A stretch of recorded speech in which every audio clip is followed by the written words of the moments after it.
ప్రస్తుతం అంబటి రాంబాబు మీడియాతో మాట్లాడుతున్నారు. లైవ్ లో చూద్దాం. పట్టుకోవటం వల్ల గెలిచాడు, మళ్ళీ మంత్రి అయ్యాడు. ఇవాళ విర్రవీగుతా ఉన్నాడయ్యా దుంపదేగా. ఇవాళ చూసి నేను మాట్లాడుతాను, రెడ్ బుక్ ఎక్కడికి వెళ్ళినా రెడ్ బుక్ అంటే చర్చ జరుగుతూ ఉంది, బాగానే ఉంది. రెడ్ బుక్ చూస్తేనంట కొందరికి గుండె జబ్బు వస్తుందంట, కొందరు బాత్రూంలో పడి చేతులు ఎడగొట్టుకుంటున్నారంట. వ్యంగ్యం రాజా, భలే వ్యంగ్యం మాట్లాడతావు రాజా నువ్వు. అంటే రెడ్ బుక్ చూసి మా నానికి గుండె జబ్బు వచ్చిందంట, కొడాల నానికి. రెడ్ బుక్ చూసి మా పెద్దిరెడ్డి గారు బాత్రూంలో పడిపోయాడంట. అదేగా నీ అర్థం రాజా. లోకేష్ బాబు పసిరాజా, గుర్తుపెట్టుకో. మీ నాన్నగారు స్కిల్ స్కామ్ కేసులో వెళ్ళాడుగా జైలుకి, రాజమండ్రి కోర్టులోకి వెళ్ళి రిమాండ్ ఇవ్వడానికి లేదని ఇవాళ 2,86,00,000 పే చేసినటువంటి లోద్రాన్ని తీసుకొచ్చారుగా, ఆర్గ్యూ చేశాడుగా మఫ్సల్ కోర్టులో, సిఐడి కోర్టులో. సాక్షాత్తు ఢిల్లీ నుంచి స్పెషల్ ఫ్లైట్లో వచ్చి ఏసీబీ కోర్టులో ఆర్గ్యూ చేశాడు, చంద్రబాబు నాయుడు గారిని రిమాండ్కి పంపడానికి వీల్లేదు, రిమాండ్ తిరస్కరించండి అని. అయినా కోర్టు వారు, న్యాయస్థానం జ్యుడిషియరీ సాగనంపారు, కోర్టుకు వెళ్లాల్సిందేను, జైలుకి వెళ్లాల్సిందని. వెళ్ళిన తర్వాత రాజా లోకేష్ మీ నాన్న పాటలు ఏం పడ్డారయ్యా, దద్దురు అన్నారు.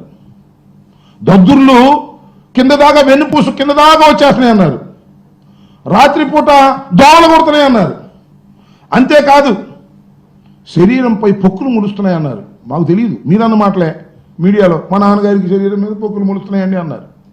అంతేకాదు 750 మంది డ్రగ్స్ తీసుకునేటటువంటి ఖైదీలు ఉన్నారు, దానిలో మా నాన్నగారికి ప్రాణానికి ప్రమాదం అన్నారు.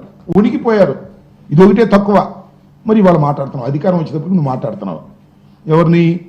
మా నానిని, మా పెద్దిరెడ్డి గారిని. అహం, అంత అహం పనికిరాదు రాజా. ముందుంటది ముసళ్ళ పండగ, భగవంతుడు అన్నీ చూస్తూనే ఉంటాడు. ఇవాళ నువ్వు విర్రవీగి ఎర్ర బుక్కు గురించి మాట్లాడుతున్నావే. ఇవాళ రాస్తున్నారు అందరూ, ప్రతి ఊళ్ళోనూ బుక్కులు రాస్తున్నారు, వాట్స్ టక టక టక రాస్తున్నారు బుక్కులు. అందరు బుక్కులో నీ పేరే లోకేష్ రాజా అని రాస్తున్నారు. తొందరపడమాక, భగవంతుడు ప్రజాస్వామ్యం చూస్తూ ఊరుకోదు. ఎగతాళిగా గేలి చేసేటటువంటి కార్యక్రమాలు చేస్తే, ఆవిర్భావ దినోత్సవాన్ని మర్చిపోయి ఎగతాళి దినోత్సవంగా మార్చేసేటటువంటి కార్యక్రమాలు చేస్తే కాలం సహిస్తూ ఊరుకోదు, ప్రజలు సహిస్తూ ఊరుకోరు. తెలుగుదేశం పార్టీకి పనిచేసిన వాళ్ళు, అయ్యా మాకు పదవులు కావాలని తిరుగుతున్నారు, కాగితాలు ఇస్తున్నారు, వాళ్ళ సంగతి చూడవయ్యా అంటే ఏం కాదు. కక్ష సాధింపులే ప్రధాన ధ్యేయంగా ఇవాళ నడుపుతా ఉన్నారు. మీ ఆవిర్భావ దినోత్సవం రోజు కూడా మేము సూపర్ 6 చేయము, ఇచ్చిన వాగ్దానాలు నెరవేర్చం, కానీ ఎవరన్నా మాట్లాడితే లోపలేస్తాం, ఎవరన్నా సోషల్ మీడియాలో మాట్లాడితే కేసులు పెడతాం. కోర్టులు ఏ విధంగా స్పందిస్తున్నాయో చూడమని మనవి చేస్తున్నా. మా ప్రేమ్ కుమార్ని అరెస్ట్ చేసినందుకు కోర్టు వారు ఏ విధంగా వార్నింగ్లు ఇచ్చేటటువంటి పరిస్థితి వచ్చిందో ఆలోచించమని మనవి చేస్తున్నా. కాబట్టి మీ రెడ్ బుక్ రాజ్యాంగం కానీ, లేదా మీరు ఇచ్చినటువంటి వాగ్దానాలను అమలు చేయకోకుండా పారిపోయేటటువంటి ఒక పిరికి బందల్లాగా, మోసగాళ్ళలాగా వ్యవహరిస్తున్నటువంటి మీకు 43వ ఆవిర్భావ దినోత్సవం మీది కాదు. పాపం నందమూరి తారక రామారావు గారిని, వారిని అతి దారుణంగా వెన్నుపోటు పొడిచి లాక్కుని ఇవాళ కబ్జా చేసి మీ ఇద్దరు మాట్లాడుతూ ఉన్నారు.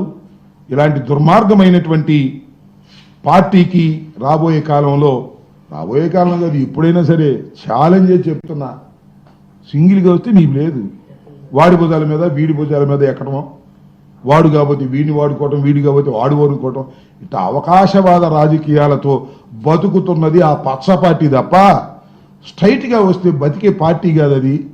అది ఒక సత్తా లేని పార్టీ, ఊరికి అధికార మదంతో వాపు చూసి బలం అనుకునేటటువంటి రాజకీయ పార్టీ తప్ప శక్తిహీనమైనది ఈ రాజకీయ పార్టీ.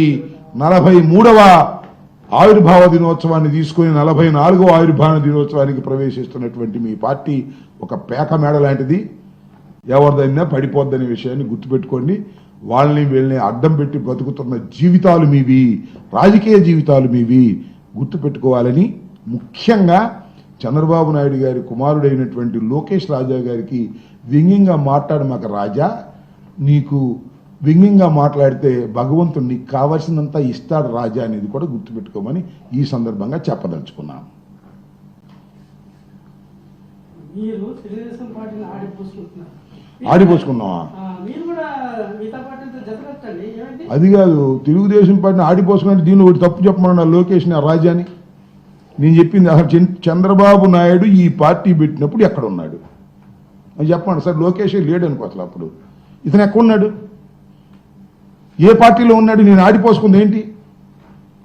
మేము కూడా ఇంకో పార్టీతో జత కడతాం లేదు, తర్వాత సంగతి. మా జెండా గొప్పది, రెపరెపలాడుతుంది, పేదల కోసం పోరాడుతుంది, అధికారంలోకి వచ్చింది.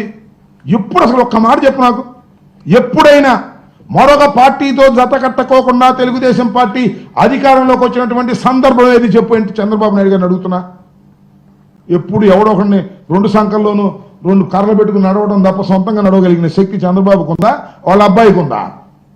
ఏ పవన్ కళ్యాణ్ భుజం మీదో, లేకపోతే ఆ భారతీయ జనతా పార్టీ భుజం మీదో, ఈ రెండు కాకపోతే సిపిఐ సిపిఎం భుజం మీదో, ఇవన్నీ కాకపోతే కాంగ్రెస్ భుజం మీదో ఎక్కడం తప్ప నీకు అసలు సొంతంగా నడిచే శక్తి ఉందా?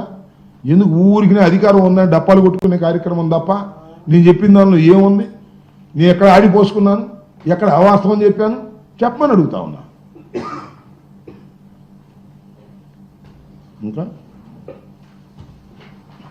ఓకే.